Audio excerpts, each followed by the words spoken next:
안녕하세요. 오늘은 매해 봐도 예쁜 다육이 몇 가지를 소개해 드릴까 합니다. 그 첫 번째 다육이는 아악무로 불리는 다육이고요. 줄기가 길게 늘어지면서 성장을 시킬 수 있는 그런 품종이기 때문에 가드닝 식물로 참 괜찮은 다육이라고 할 수 있습니다. 이 아악무 같은 경우는 겨울에 좀 약한 그런 성질을 가지고 있어 가지고 냉해만 조심한다 그러면 크게 어려움 없이 성장을 시킬 수 있는 그런 다육이고요. 아주 번식이 아주 잘 되는 그런 다육입니다. 지금 줄기를 보면 번식을 시키기 위해서 이렇게 중간중간 잘라 놓은 것을 이렇게 확인할 수 있죠. 이 줄기를 자르면 이렇게 이 격가지가 나오면서 풍성한 수영을 만들 수 있는 그런 장점이 있는 그런 다육이고요. 이 다른 다육이들 같은 경우는 줄기를 자르면 격가지가 많이 나오지 않는데, 지금 보이는 아악무 같은 경우는 격가지를 자르면 이렇게 풍성한 얼굴을 보여주기 때문에 집에서 베란다에서 키우기 좋은 그런 품종이라고 할 수 있습니다. 보통 다육이는 햇살이 많아야지 예쁘게 성장을 시킬 수 있는데, 이 아악무 같은 경우는 반음지에서도 성장이 잘 되는 그런 품종이기 때문에 아마 베란다에서 키우기가 아주 좋은 그런 다육이라고 할 수 있습니다. 보통 줄기가 곧게 올라가는 성질이 있다 그러면 이 아악무 같은 경우는 줄기가 이 줄기 두께가 두꺼워지면 위로 뻗는 성질은 있지만 늘어지는 수영이 좋다 그러는 분들은 이렇게 끈 같은 걸로 이렇게 엮어 가지고 줄기를 아래로 분재처럼 이렇게 성장을 시키면 나중에 줄기가 아래로 성장을 하기 때문에 모양을 만들기가 아주 좋은 그런 품종이라고 할 수 있습니다. 성장은 봄, 가을에 하고요. 여름에 직광을 아주 싫어하기 때문에 이 다육이 같은 경우는 노지보다는 베란다에서 여름을 보내는 게 오히려 좋습니다. 키우다 보면 잎이 떨어질 때가 있는데요. 그럴 경우는 과습이거나 아니면 겨울 같은 경우는 냉해를 입을 가능성이 높기 때문에 그런 경우가 발생하는 그런 다육이들 같은 경우는 물 조절을 할 필요성은 있습니다. 바짝 말렸다가 물을 주는 게 좋고요. 이 겨울 같은 경우는 그 키우는 환경이 춥다는 거기 때문에 온도가 조금은 영상 5도 이상의 환경에서 키우는 게 좋다라는 말씀을 드리고 싶습니다. 이 산악무 같은 경우는 가격이 아주 저렴한 다육입니다. 보통 한 10,000원 정도만 줘도 풍성한 수영을 가진 화분을 고를 수 있기 때문에 봄에 참 괜찮은 다육이라고 할 수 있습니다. 분갈이 하기가 좀 쉽지 않은데, 그래서 이렇게 높이가 있는 화분에다가 자리를 잡아줘야지만 나중에 분갈이 하기가 쉽습니다. 이 낮은 화분에 이 분갈이 하게 되면 줄기 중간중간을 다 잘라야 되기 때문에 처음에 자리 잡을 때는 높은 화분에 심어주고요. 높은 화분에 자리를 잡을 때는 물을 줄 때 꼭 저명가수를 줘야지만 밑부분에 있는 줄기까지 물이 전달이 되면서 건강하게 자리를 잡을 수 있습니다. 꼭 저명간수로 물을 주라는 말씀을 드리고 싶습니다. 두 번째는 뭐냐면 꽃기린이라는 다육입니다. 이 꽃기린 같은 경우는 아마 집에서 하나 정도는 키울 법한 그런 다육이고요. 꼭 선인장 같지만 꽃잎이 붉은색으로 피기 시작하면서 이렇게 길게 올라오는 모양이 참 특이한 그런 다육이고요.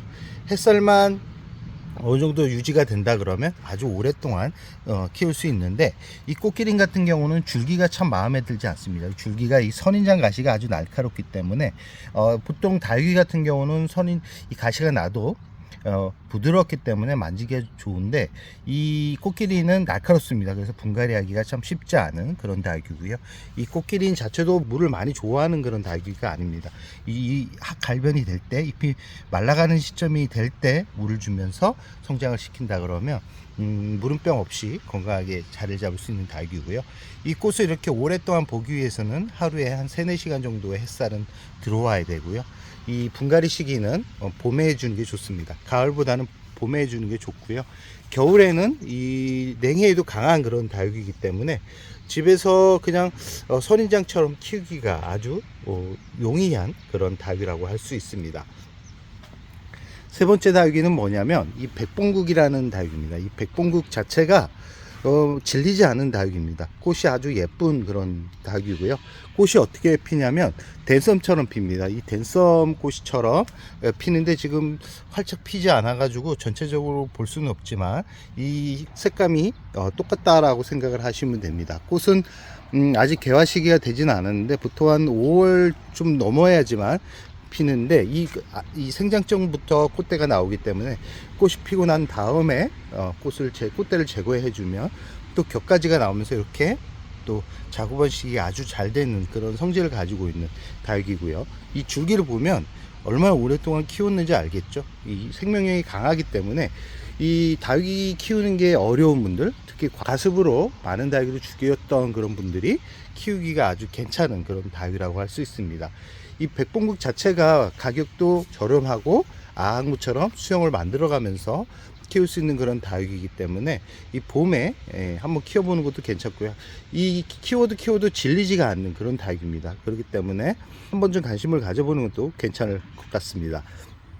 네 번째 다육이는 뭐냐면 이 라울입니다. 이 라울 같은 경우는 워낙 유명한 다육이고 한 번쯤은 키워봤을 법한 그런 다육입니다. 제가 매해 소개해드리는 그런 다육이고요. 워낙 성장을 잘 하는 그런 다육이지만 여름에 좀 잎이 무르면서 떨어지는 그런 성질만 없다 그러면 아마 이 라울만큼 키우기가 좋은 그런 다육이는 없을 겁니다. 이 지금 성장을 하거나 단풍이 많이 사라지고 있는데요. 이 지금 시기에는 이런 색감도 좋지만 지금 이런 색감이 건강하게 자라고 있다는 것을 이렇게 보여주고 있는 거고요. 워낙 자구가 많이 나오는 그런 품종입니다. 이 밖 안쪽을 보시면 자구가 엄청나게 많이 나오고 있죠. 이 라울 같은 경우는 이 자구를 번식하기가 아주 좋은 다육이고 줄기를 마음에 들지 않는 줄기를 잘라가지고 한 일주일 정도만 자리를 잡는다 그러면 뿌리도 잘 내리는 그런 다육입니다. 이 예전에 제가 매번 영상을 소개시켜 드렸는데요. 이 중간 부분에 이 한번 아팠던 적이 있는데 한 1년 정도 반음지에 놓고 회복 시기를 거치고 나서 이렇게 보면 또 이렇게 건강하게 자란 모습을 볼 수 있죠. 이 꽃대가 작게 올라오기 때문에 꽃이 피기 전에 제거를 해주는 게 깍지벌레로부터 이 라울을 지키는 방법이기 때문에 중간중간에 이 검은색 흔적들이 보인다 그러면 그 주위를 잘 살피시기 바랍니다. 이 라울이 오래 키우다 보면 이렇게 줄기가 고사되는 경우가 있습니다. 이 줄기가 고사된 부분 같은 경우는 줄기를 잘라 가지고 이 옆에 있는 줄기까지 이 상처가 옮겨가지 않게 만들어주는 게 이 라울을 또 건강하게 만들 수 있는 방법이라는 말씀을 드리고 싶습니다. 오늘은 매해 봐도 질리지 않는 다육이, 베란다에서도 잘 크는 다육이 4가지를 소개해 드렸는데요. 아마 라울 같은 경우는 매번 매 영상에 소개해 드려 가지고 많은 분들이 봤을 겁니다. 그러나 앞에 보여드렸던 아항무나 백봉국, 그 다음에 이 꽃기린 같은 경우는 처음 소개시켜 드렸던 것 같은데요. 많은 분들이 화려한 다육이를 좋아하는데 저 같은 경우는 화려한 다육이도 좋지만 꽃이 예쁘고 오랫동안 키울 수 있는 다육이가 더 좋기 때문에 다육이 인기가 많이 사그러든 그런 시점에서 다육이 식물에 관심이 있는 분들이 이런 다육이를 키우면 아마 더 많은 관심을 가지지 않을까 싶어 가지고 오늘 4가지 품종을 소개해 드렸습니다. 그럼 오늘의 영상을 여기서 마무리할까 합니다.